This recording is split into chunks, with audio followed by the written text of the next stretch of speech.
Is age merely a number? Is it because you belong to a certain age group that you are to act a certain way? Or can you think out of the box and be doing things that people much younger would be doing? Stick around. That's going to be the discussion on today's noon hour break here on Noon Hour Out of the Box. Coming up.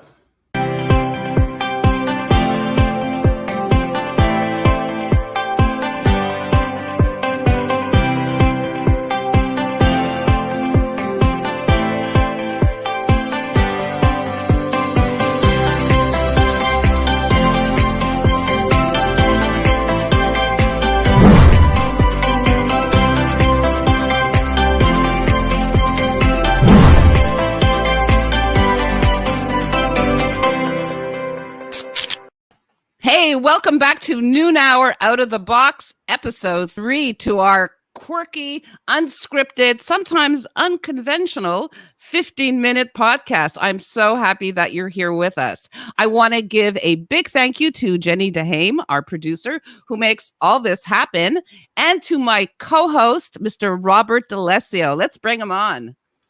Hey! Hi, how are you? Hi, Esther. I'm doing great. How you doing? I'm good. I'm doing really good. You know, I had a birthday last week and I turned 64. And I'm proud to say that. Like, I am blessed and thankful that I'm here. I'm 64. I'm feeling good and I'm doing everything that I want to do.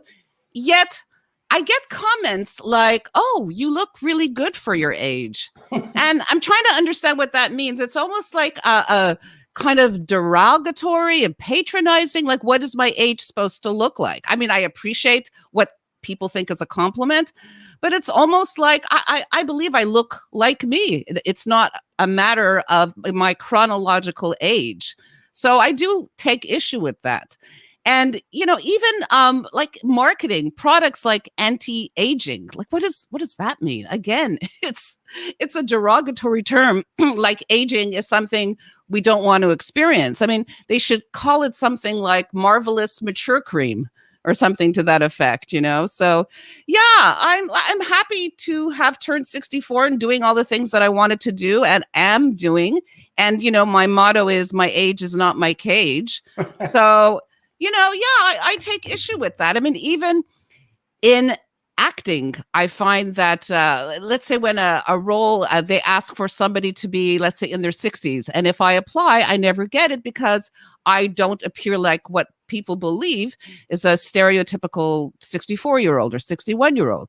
And then if there's a role for 45 to 55, they'll choose the person who's 45. So somehow I fall in the cracks. So yeah, it's weird. What do you think?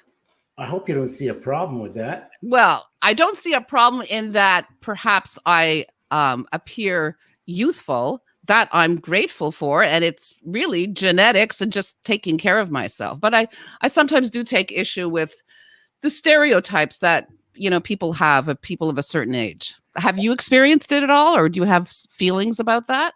You know what? I don't look my age either. I don't feel my age either. Right. And I think that what it is the way society has been brought up. You know, you're 64, like you said, like psychologically in people's minds, 64. Well, 65 next year, you're retired. You're getting old age pension. So 65 automatically equals old. So I think it's a conditioning in people's minds because I don't think that I don't think there's any age to be old. To be honest with you, you know, your mind and the way your body looks and all that. If your mind is very sound and is very healthy, I think your body's going to follow. Yeah, absolutely. And in fact, for myself, I'm actually doing so many new things, you know, in my 60s. And I almost feel that it's sort of like, you know, my fourth life, so to speak, you know, where there's childhood, early adulthood, midlife. And, you know, hey, now I'm doing all the stuff that I've always wanted to do. So I feel, you know, I don't think it's time for retirement, whatever that means. Well, retirement, you know, I don't think that retirement, there should be a set age for that. Yeah, I agree. I agree 1,000%. Yeah. That it shouldn't be that way, you know. And even let's say Fernando and I, he's the same age I am, and we go out a lot, and of course, pre-COVID, we were always, we'd go to restaurants and clubs, and we would attend a lot of parties. We're very social beings, and people would sometimes refer to us as like, oh, they're so cute. Like, what is, again, patronizing? Cute? Why? Because at our age, we shouldn't be having a good time and going out, So there's been a lot of instances where I've definitely seen that happen. So, but what's funny, Esther, is because you in your 60s is that's when you hit rush hour, prime time. I mean, you got a spot on Daily Struggles, and then you started, right, you started doing some voice work, and then you got some film roles. Everything kept adding up, one after the other. And there's some stuff going on also behind the scenes that nobody knows, but stuff is coming up for you as well. Oh, my. You probably Okay. don't want to talk about. I don't know. No. Oh, yes. As Teresa says, always stay young at heart. That's the truth of any age. Absolutely, Teresa. I agree. And I've always lived by that philosophy. And in fact, my father was very much like that. So again, there's genetics and attitude and perhaps, physicality as well. It is what it is. Did you see this? Edna, age is just a number. I'm happy being 91. Wow, she's amazing. I want to be Edna. That's who I want to be. Well, you know what? Now that we have Edna here, Edna is one of our cast members on Daily Struggles. And when she's on set there, we, what can I say? We feel even younger than we are. So Edna and Teresa, these are two people like ourselves. They do not know how to age. What is age? It means nothing. It's just a chronologically society instituted, type of thought process that's really not applicable anymore. So yeah, I have an issue with that. So, oh, wait a minute, Robert. What was that? This just in. Oh, something just came in. Yes, oh, yes. Okay. Jenny's Fun Facts.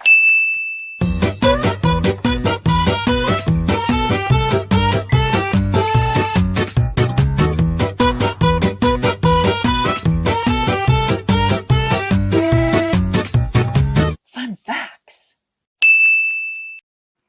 So, in fact, there are conditions that cause rapid aging, such as progeria, and that we should be more aware of these conditions and how our judgments or comments make a person feel. In fact, there's this young girl in the UK who was diagnosed with a genetic condition called lipodystrophy, which makes you age before your time by removing the fat layers from your skin.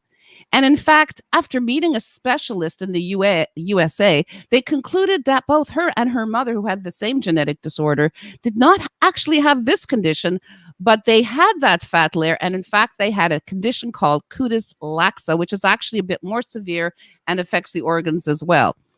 Interestingly enough, she had two sisters who did not carry the gene. And in fact, she's been kicked off buses because she claimed to be a student and the bus driver wouldn't believe her. She's been bullied and called a monkey. And people believe that she's actually 40 years old and the mother of her two sisters. And in fact, she went as far as to receive cosmetic surgery to rejuvenate her look. Unfortunately, it only lasted, I know, it's quite amazing. It only lasted a few years, unfortunately. So, we never know the journey of another, and we need to be more mindful to people in our actions and our words and how we approach, age or ageism. So that, that's quite something to keep in mind. And in fact, that there are people who have this, a quite rare genetic disorder. So that's very interesting. Thank you, Jenny. I love your animation. I want the doll and I want to watch the entire animated series. I mean, it's great. Maybe we can have her dance like that on cups, in the market goes. Or something to that effect. All I know is I love it. It's amazing. Yeah. Hey, Esther, oh my God. We have little time left and we have one more subject to cover. Of course. Yeah. Okay, so one of our listeners over here, by the way, we've asked you to send us some videos, and we've received quite a bit of videos. Thank you so much for doing so. We encourage you to do so as we're going to be preparing for the upcoming episodes. So one of our audience members sent us this.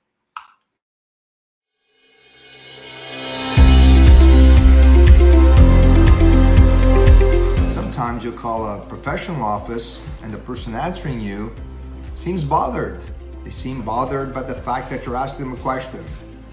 And what's that all about? If you're dealing in the public, you gotta be nice to people, or don't do it. Go raise pigs instead.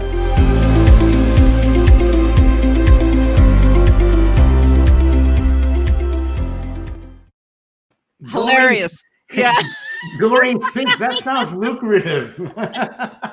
That's something new we can get into in our fifth life. Let's raise pigs. That's really funny. But Robert, I know you were speaking to me about this the other day. It's not only issues with the incompetency of some of the people that we get, who are servicing us, or when we people who are in the industry, but in fact, there's automated phone calls that you have something to say about. Esther, I go ballistic.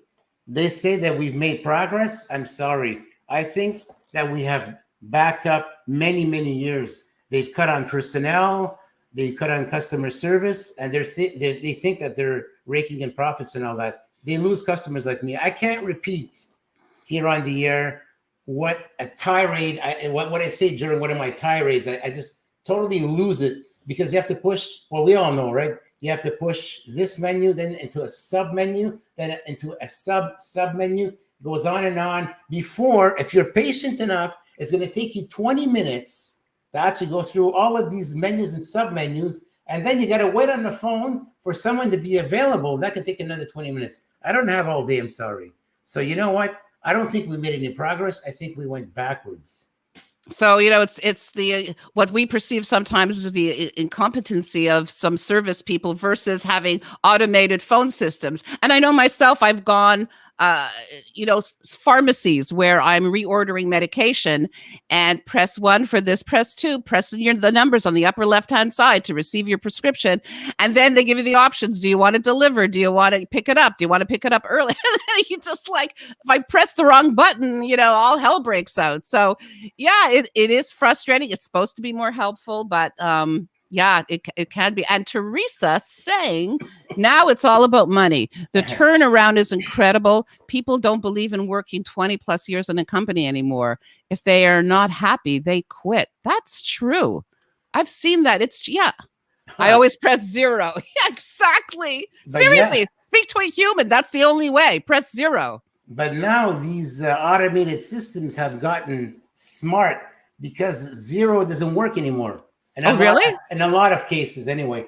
It still works, Teresa, in some cases, but in a lot of cases, it doesn't work anymore. And so, this one time, I got so fed up, I actually went to, I don't remember where it was there, but I went to the place that I had to go. I drove, I don't know how many miles, how long it took me to get there, but I went there personally. I'm not going to spend Yes, people do that. When I used to work at the hospital, when I used to do my sales, I did a lot of pop-up sales at several hospitals. I would meet up with people, yes, 34 agreed, who personally went to make their appointments with their physicians, because they were so frustrated, because they would tell me everything. They'd walk by the table, they'd buy stuff and talk. And many of them would go and just personally go to the office and make the appointment, because they were so frustrated with the telephone system. So that's definitely an issue. It's a bit of a pain. You got to get in your car, drive all that way. I'd rather drive, listen to some music, than being on the phone and being frustrated. I'm telling you, I lose it. Yeah, no, I completely agree. So this week we agree. Last week we were agreeing to disagree. So we're progressing as well. If the 0 doesn't work, you wait till they say to speak to a person, right? Press, 0, 1, 2, 3. Correct. That's true. Teresa, at that point I'm just too furious. I don't hear anything anymore. Exactly. Dirty 4. I hate automated phone service. I know it's very frustrating. It was put forth for our convenience, but in fact, it's become, laborious and difficult and frustrating. So I'm not a fan. Yes. Here's our first disagreement of the day. Oh, yay. We're back. It was not put forth for our benefit. It was put forth for their benefit, so that they can cut personnel, and they can make more money. So, no. So here we're agreeing to agree. So again, progress once again. So, Robert, Yep. it is 12:15. Our Oh my 15 God. minutes is up. I've had a blast. This particular episode has just flown by. And are there any final words that you'd like to say to our audience? Yes, folks, we encourage you to send us some videos like Fernando did, whatever your pet peeve is. It could be anything to do with plumbing. It could be something about what you hate about hamburgers. What's the hate? Hamburgers. Yeah, well, it depends. Well, yeah, some hamburgers just don't make the cut, right? Right, that's true. All right. Anyways, Yes. so guys, send us your videos and we're gonna look at them. We're gonna put them together. We're stockpiling slowly. Yeah. So don't be shy. Leave us your comments. Much appreciated. Go and like the Noon Hour Out of the Box Facebook page. And as far as I'm concerned, we're done. Anything for you, Esther? I just want to thank everyone for tuning in while they're having their lunch or before or after having their lunch. We so appreciate it. Well, guys, if nobody else has something to say, thank you so much for tuning in. Esther, thank you. And thank you. And we'll see you next week. Bye, everybody. Bye-bye.